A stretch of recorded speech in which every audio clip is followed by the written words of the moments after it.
तिब्बत में हिमालय की जलवायु को बिगाड़ रहा है चीन का अनियंत्रित विकास मॉडल।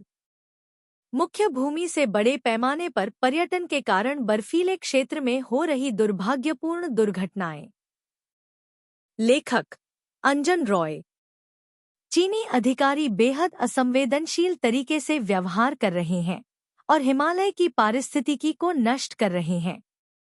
इसके साथ ही वे लोगों को बर्फ में जमने के खतरे में डाल रहे हैं। चीनी सरकार के एक प्रवक्ता ने गर्व से घोषणा की थी कि पिछले साल मैदानी इलाकों से 5 लाख से ज्यादा लोग ऊंचे पहाड़ों पर गए थे। इससे हिमालय पर बड़े पैमाने पर पर्यटन की अमिट छाप पड़ेगी। यह देखा जा सकता है कि विकास और कहीं अधिक वित्तीय क्षमता के साथ चीन महत्वाकांक्षी परियोजनाएं शुरू करने में सक्षम है। लेकिन दुर्भाग्य से चीन जो कुछ भी करता है उसमें नए अर्जित धन और शक्ति का अश्लील प्रदर्शन होता है और एक परिपक्व देश की उत्कृष्टता का अभाव होता है। हिमालय पर्वतों में उसके कदम इन महान पर्वतों की पारिस्थितिकी के लिए हानिकारक हैं।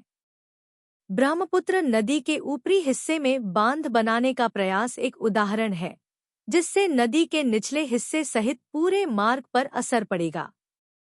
ऊंचे पहाड़ों में पर्यटन की अनुमति देने के मामले में चीन इसके हानिकारक प्रभावों के प्रति उतना ही उदासीन रहा है।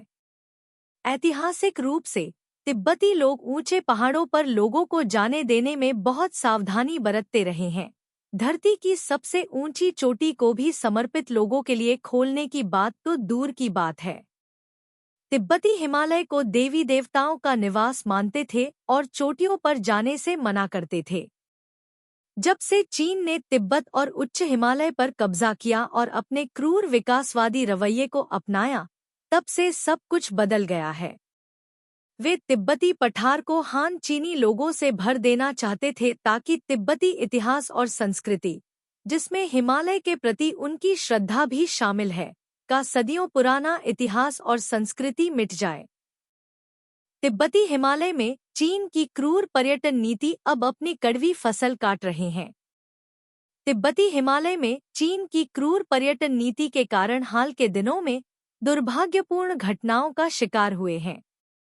माउंट एवरेस्ट की पूर्वी ढलानों पर बर्फीले तूफान में कम से कम 300 लोगों के फंसने की खबर है और बचाव कार्य जारी है। हालांकि पहले ही कई लोगों की मौत हो चुकी है और कई लोग हाइपोथर्मिया से पीड़ित हैं। पर्यटकों के साथ यह आपदा पिछले शनिवार को शुरू हुई जब बर्फबारी शुरू हुई। कुछ वीडियो क्लिप में एक तंबू के अंदर से ढलानों पर बर्फ का बहाव दिखाई दे रहा है और यह साफ दिखाई दे रहा है कि कैसे तंबू की खिड़कियों के बाहर जमीन पर बर्फ की परत चढ़ रही थी। सोमवार को भी लगभग 200 लोगों के 16,000 फीट से ऊपर ढलानों पर फंसे होने की खबरें आईं। ऊंची ढलानों पर कड़ाके की ठंड और तूफानों में पर्वतारोहण उपकरण और उच्च तकनीक वाले उपकरण बेकार साबित हुए। कई पर्यटकों ने कहा कि तापमान बहुत कम हो गया था और तूफान इतना तेज था कि वे अपने तंबू के अंदर भी नींद नहीं ले पा रहे थे। पर्यटक भीगने के साथ साथ ठंड से पीड़ित हुए और कई में हाइपोथर्मिया के लक्षण दिखाई देने लगे थे। 1 अक्टूबर के आसपास चीनी त्योहारों के दौरान हिमालय में बड़ी संख्या में पर्यटकों के आने के साथ ही उन्होंने तिब्बत की पूर्वी ढलानों की ऊपरी चोटियों पर ट्रैकिंग शुरू कर दी थी। दूसरी ओर नेपाल में बारिश शुरू होते ही पर्वतारोहण परमिट आमतौर पर बंद कर दिए जाते हैं। नेपाल हिमालय का आदी होने के कारण पारंपरिक रूप से पर्वत के मौसम चक्रों से वाकिफ था और अपनी सदियों पुरानी प्रथाओं का पालन करता था। चीनी अधिकारी, जो हिमालय से अपरिचित थे, और बीजिंग के मंदारिन अपने एक जैसे विकास मॉडल को तिब्बत और यहाँ तक कि पहाड़ों पर भी लागू करने की कोशिश कर रहे थे। नतीजा यह हुआ कि तबाही मच गई। तिब्बत पर कब्जा करने और तिब्बत स्वायत्त क्षेत्र में बड़ी संख्या में हान चीनियों को लाने के बाद चीनियों ने तिब्बत के नाजुक हिमालय क्षेत्रों में भी उसी तरह का नासमझी भरा विकास करने की कोशिश की। मुख्य भूमि पर रहने वाले चीनियों ने 16,000 फीट से ऊपर के इन क्षेत्रों में पर्यटन को बढ़ावा देने के लिए व्यापक पर्यटन सुविधाओं का निर्माण किया है। इसका नतीजा यह हुआ कि इन बेहद संवेदनशील और दुर्गम इलाकों में अशिक्षित लोग उमड़ पड़े हैं, जिससे इन इलाकों का संतुलन बिगड़ रहा है। पहाड़ बड़े पैमाने पर पर्यटकों का बोझ नहीं उठा सकते, जो उन हर तरह की सुविधाओं की मांग करते हैं जो ऐसे इलाकों में उपलब्ध नहीं होता है। हिमालय के ऊंचे इलाकों में वनस्पतियों का अभाव है।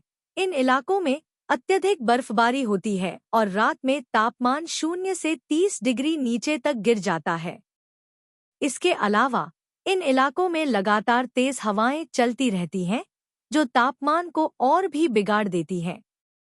माउंट एवरेस्ट और हिमालय का मौसम चक्र अनोखा है और मानसून के महीनों में यहाँ बार बार बारिश होती है।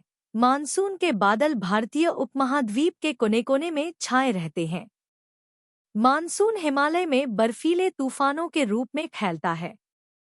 100 साल से भी ज्यादा समय पहले 1920 के दशक में जब अंग्रेजों ने माउंट एवरेस्ट पर नजर रखना और उस पर विजय करना शुरू किया था, तब भी इस क्षेत्र में बहुत अधिक लोगों के आने की गंभीर चिंताएं थीं। इसके अलावा रॉयल ज्योग्राफिकल सोसाइटी की गणना टीमें एवरेस्ट की चोटी पर चढ़ने के प्रति अत्यधिक सतर्क रही थी।